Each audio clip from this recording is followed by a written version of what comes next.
Bonjour, dans cette vidéo sur la création et la passation de sujets, nous allons parcourir les points clés suivants qui nous permettront d'acquérir les données d'un sujet qui exécutera un protocole expérimental donné. Les sujets, ce sont un ensemble de sessions qui peuvent refléter les conditions expérimentales.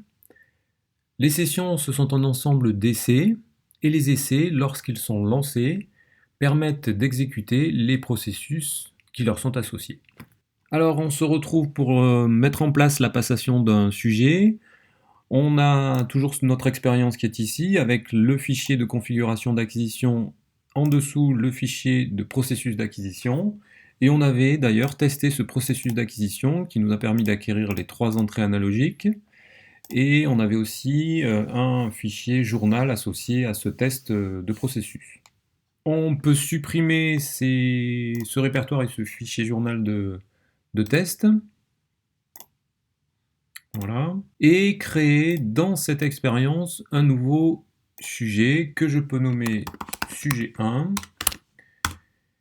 Et vous voyez qu'au regard du nom du sujet, vous avez entre crochets not a number qui signifie que le taux de passation du sujet n'est pas encore défini. Je peux maintenant ajouter une session à ce sujet que je vais nommer session 1. J'y tiens. Dans cette session, on va ensuite rajouter un ensemble d'essais. Dans un premier temps, on va rajouter par exemple 5 essais. Et les fichiers de sauvegarde qui seront enregistrés dans le répertoire correspondant à ces essais auront ce schéma de nom. C'est-à-dire le nom du canal suivi par le nom de la session, le numéro de l'essai et l'extension samples. On peut ou pas utiliser le nom de la session comme suffixe, et on peut forcer un préfixe si l'on souhaite. Voilà. Du coup maintenant les pourcentages d'exécution se mettent à jour et je vois que je me retrouve donc avec un sujet qui comporte une session qui comporte 5 essais. On voit qu'aucun fichier processus n'est associé aux essais, et pour remédier à cela et savoir quel est le processus à exécuter pour l'essai courant, vous pouvez sélectionner les essais souhaités, faire un clic droit et venir les associer à l'unique processus de l'expérience. Pour coller un petit peu plus à la réalité, je vais créer un deuxième processus, donc je le copie, copier et je le colle, puis je le renomme en PArduino 2, pardon. Voilà, et du coup, dans la session, je peux par exemple sélectionner ces deux essais pour leur associer le deuxième processus. Alors ce deuxième processus, je vais un tout petit peu le modifier pour qu'il soit différent. Je vais par exemple non pas faire un processus qui dure 10 secondes, mais 5 secondes. J'enregistre avec une combinaison POM-S.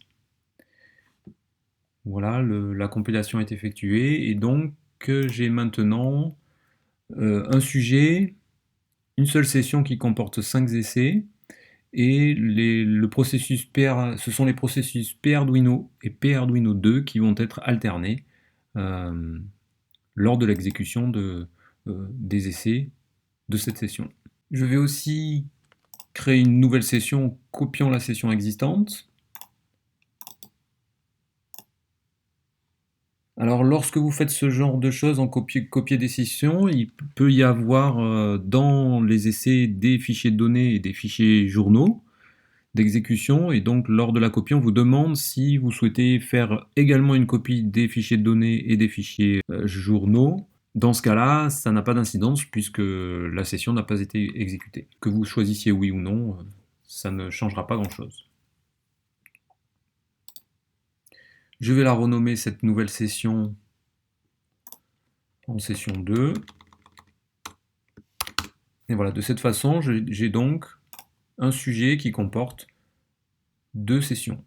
Et je peux évidemment aussi copier le sujet si je le souhaite pour avoir en préparation un deuxième sujet. Tous les essais et toutes les sessions de ce sujet sont correctement configurés. Je vais donc pouvoir lancer l'exécution d'une session. Je choisis par exemple la session 1 et je passe en perspective acquisition.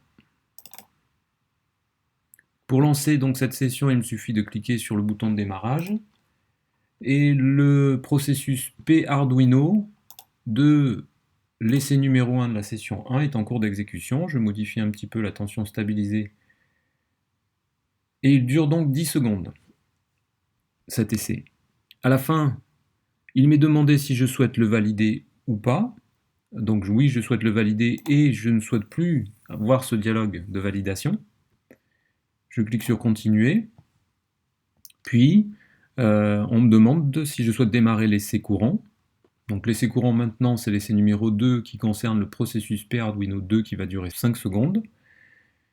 Je vais le démarrer, mais en plus, je ne souhaite plus voir ce dialogue de démarrage d'essai.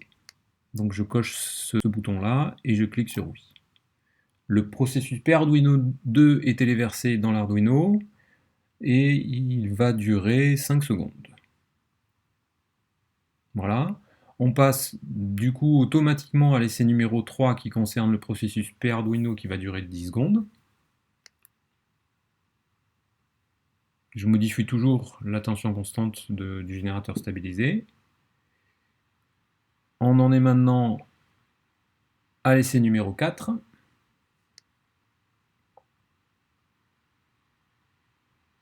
Qui n'a duré donc que 5 secondes, puisque c'était le processus P-Arduino 2, et ce dernier essai exécute le processus P-Arduino qui dure 10 secondes. Voilà, on a terminé la session numéro 1. Pour exécuter la session numéro 2, je pourrais switcher dans la perspective conception pour sélectionner la session numéro 2. Mais je peux rester dans cette perspective, la perspective acquisition, et aller chercher en utilisant ce bouton dans la barre d'outils, la session correspondante, qui est donc la session 2. Voilà, je la sélectionne, je clique sur OK, et je relance l'exécution. Et donc vous voyez que là maintenant je suis dans la session numéro 2, l'essai numéro 1, qui est donc effectivement le processus qui dure 10 secondes. Voilà, on va aller comme ça jusqu'à la fin de la deuxième session, dernier essai de la session 2.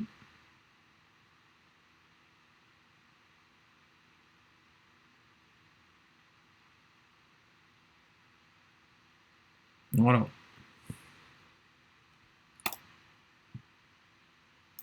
Et maintenant, j'ai donc réalisé tous les essais de toutes les sessions du sujet numéro 1. Et comme vous pouvez le voir dans chacun des essais, vous aurez accès aux données enregistrées et aux fichiers journaux, qui vous donnent donc des informations sur le déroulement de l'acquisition pendant l'essai correspondant. Et vous pouvez éventuellement comparer des données enregistrées à différents essais. Voilà. Merci pour votre attention et on se retrouvera dans une prochaine vidéo qui consistera à charger les données dans un moteur mathématique.